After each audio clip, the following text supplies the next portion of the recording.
The wind cut sharply across the base courtyard as the single dad, Ian Malik, pushed his mop bucket toward the massive steel doors of the Navy strategy wing. He had worked the night shift every day for the past 3 years, but nothing about this building ever became less intimidating. High walls, award plaques, flags from every era, a place meant for legends, not for janitors struggling to raise a daughter alone. But Ian never cared about how people saw him, he only cared about finishing his shift before his daughter woke up for school. Tonight, though, something felt different. The guards were tense, radios buzzing non-stop, officers rushing. "Admiral's in the hall," one whispered. Ian kept his head down, until the Admiral himself stopped right in front of him.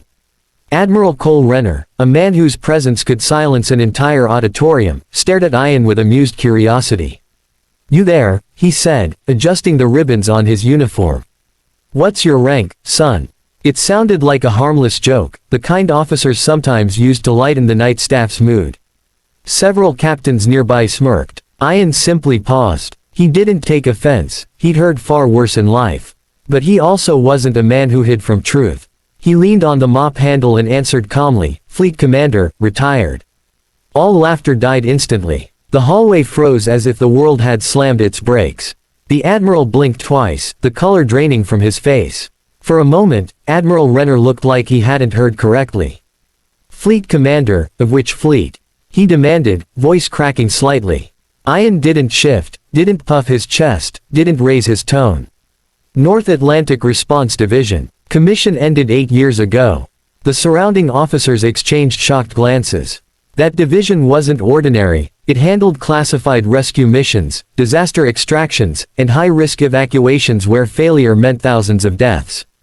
Everyone knew the stories but never the names. The Admiral staggered back. "Impossible, they said you were gone." Ian just resumed mopping. "Gone, yes. Dead, no." Renner's pulse hammered visibly at his temple.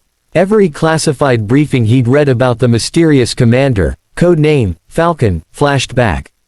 That ghost of a man had led impossible missions, disappeared civilians from war zones, saved crews from sinking carriers, and vanished before praise could find him. And now he was, mopping floors. "Why would someone like you end up here?" the Admiral whispered. Ian wrung out the mop calmly. "Because my daughter deserves a father more than the world needs a soldier." The Admiral swallowed hard, stunned by the simplicity of the answer. No medals, no speeches, just a man choosing his child over glory. Still shaken, Renner motioned to his officers. "Leave us." Once alone, he stepped closer. "Your file said you were critically injured. They told the department you wouldn't survive." Ian shrugged lightly. They weren't wrong. He pulled off his gloves, revealing deep scars crossing both wrists and forearms, evidence of the operation that almost ended him. The Admiral exhaled shakily. The rumors were true. "But why hide?" he asked. Ian's eyes softened. "Because when I woke up, my wife was gone, and my daughter had no one. I had to disappear." The Admiral felt the weight of the revelation. He wasn't just speaking to a retired officer, he was speaking to a legend forced into silence. "Your daughter must be proud," he muttered. Ian shook his head. "She doesn't know. She thinks I fix things for buildings, not for countries." There was no shame in his tone, just quiet protection. Renner realized then that the man before him wasn't hiding from duty. He was shielding the one part of his life that gave him peace. And somehow, the Admiral envied him for it. Admiral Renner stepped closer, his voice lowering to a tone Ian had never heard from a high-ranking officer, almost pleading. "Why didn't you reach out? We would have supported you. You saved half of us more times than we can count." Ian gave a faint, tired smile. "Support comes with attention. Attention comes with questions. And I couldn't afford questions, not when my daughter was still learning to sleep without nightmares." The Admiral froze. He understood. The cost of service wasn't just physical wounds, it was the cracks it left in families. Ian continued, "She was 5, Admiral. 5. Every time someone in uniform came near her, she thought they were there to take me away again." His eyes glimmered with a sorrow that didn't need words. Renner's chest tightened. "And you carried all that alone." Ian nodded. "Some burdens can't be shared." The Admiral's gaze drifted down the hallway to where the American flag hung still. "You fought for the country, but the country failed to fight for you." Ian didn't respond, he didn't need to. Instead, He focused on the floor he was cleaning, as if scrubbing away memories rather than dirt. My wife left because she couldn't handle the life. My daughter, she only had me. So I traded titles for visibility, missions for meals, rank for responsibility. Renner rubbed his face, overwhelmed. The idea that a man once trained to lead fleets now spent nights mopping polished floors felt wrong in ways he couldn't articulate. Do you miss it? Renner finally asked. The command, the missions, the adrenaline. Ian stopped mid-swipe. I miss the purpose, he admitted quietly. But not the noise, not the politics, and not the funerals. His voice was jagged at the last word. The Admiral felt a chill. Ian continued, purpose can look different.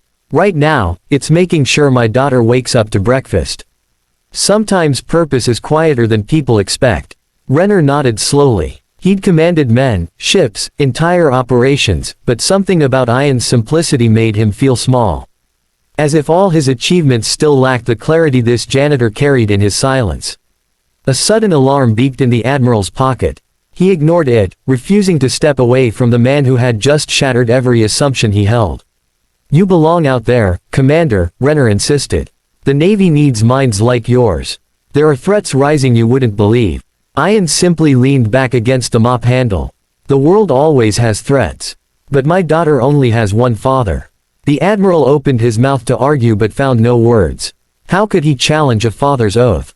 It wasn't dereliction of duty, it was choosing a different battlefield, one far more personal. Renner exhaled heavily. Your identity, is it safe? Ian nodded. Only 2 people know. My surgeon, and the officer who processed my resignation. They made sure no one could track me. The Admiral's brows knit. That's why I never saw your face in the files. Only a codename and a silhouette. Ian smirked faintly. Exactly. I'm a ghost on purpose. Renner felt a shiver. But why come work here, of all places? Ian looked around the hallway. Because it's stable. Because it pays just enough. And because I can listen. I can know if danger is coming before it touches my daughter's life. The Admiral realized then, Ian wasn't hiding. He was protecting from the shadows.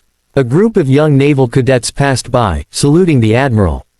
But their eyes kept drifting toward Ian, sensing tension without understanding it. Renner waited until they disappeared.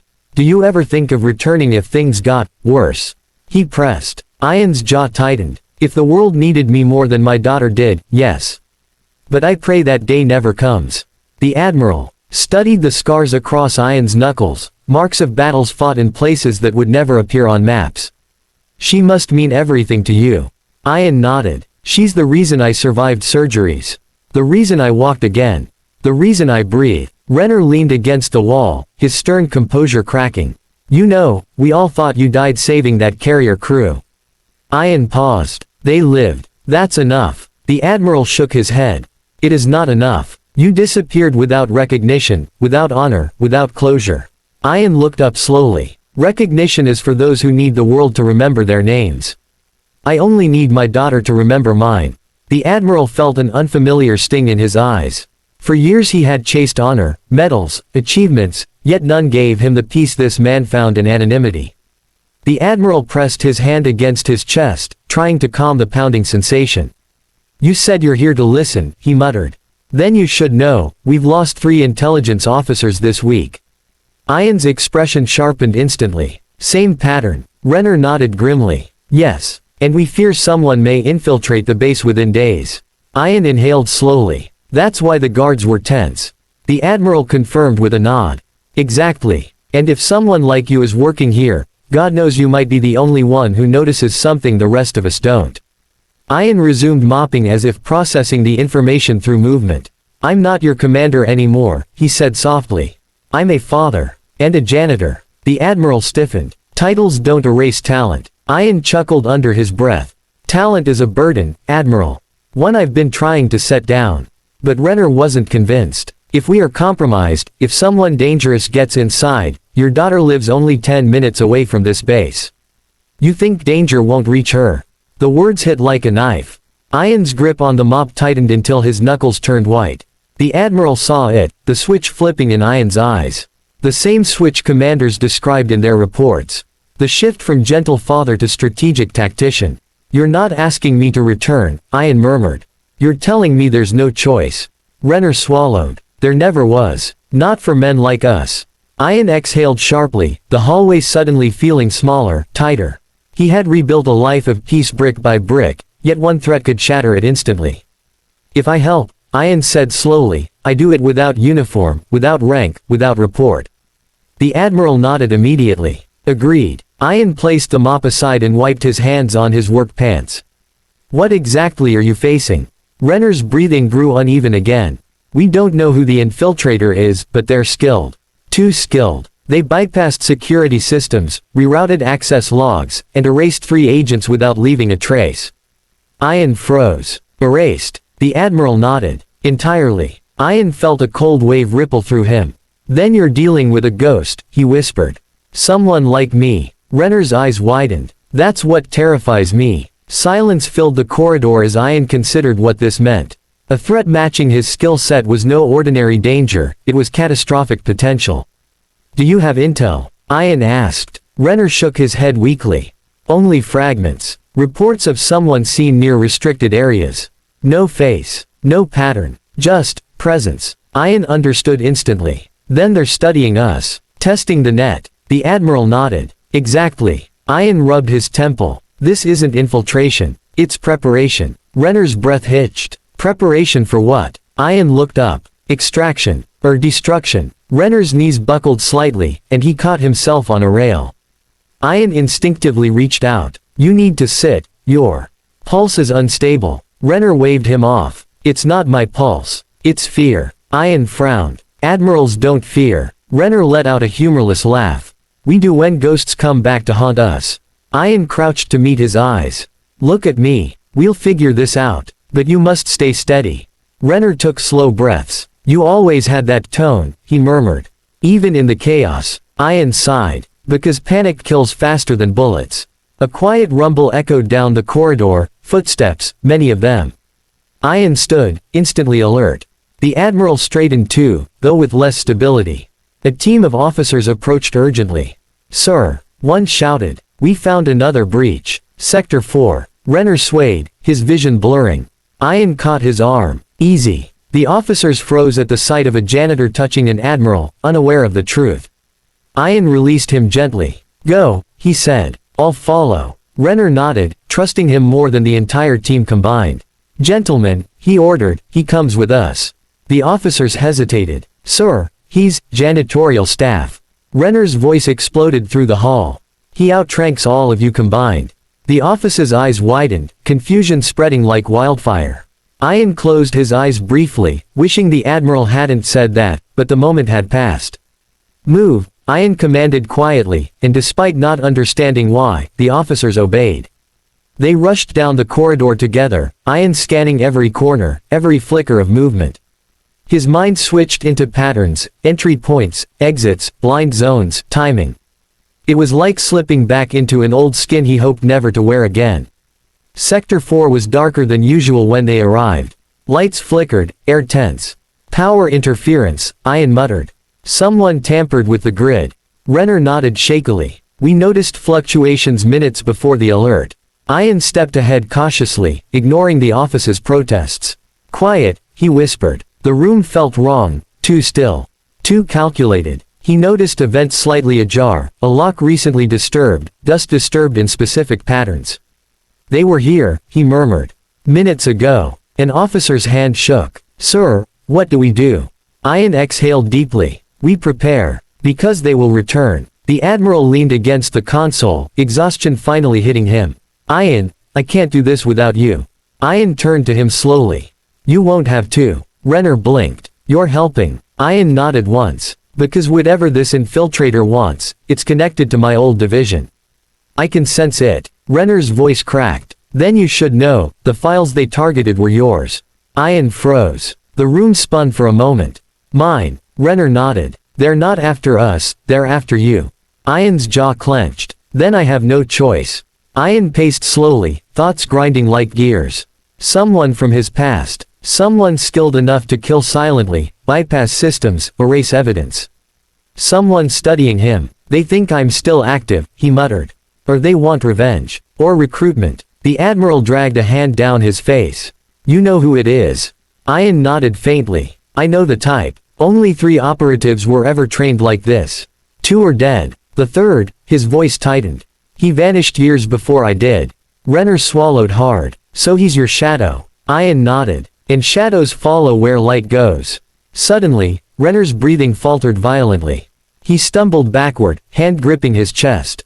Admiral! An officer shouted. Ian caught him before he hit the floor. Renner's eyes rolled slightly, his face pale. I'm fine, he whispered, though he clearly wasn't. No, you're not, Ian said firmly. The hallway, now filled with emergency responses, blurred into chaos.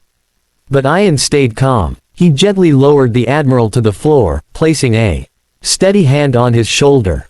Stay with me, he ordered. Renner's eyes fluttered open. Fleet, Commander, he gasped. You're not done yet. Ian's jaw tightened. Neither are you. As medics rushed in, Ian looked down the hallway, the darkness at the end pulsing like a warning. A storm was coming, and the ghost they feared was already inside.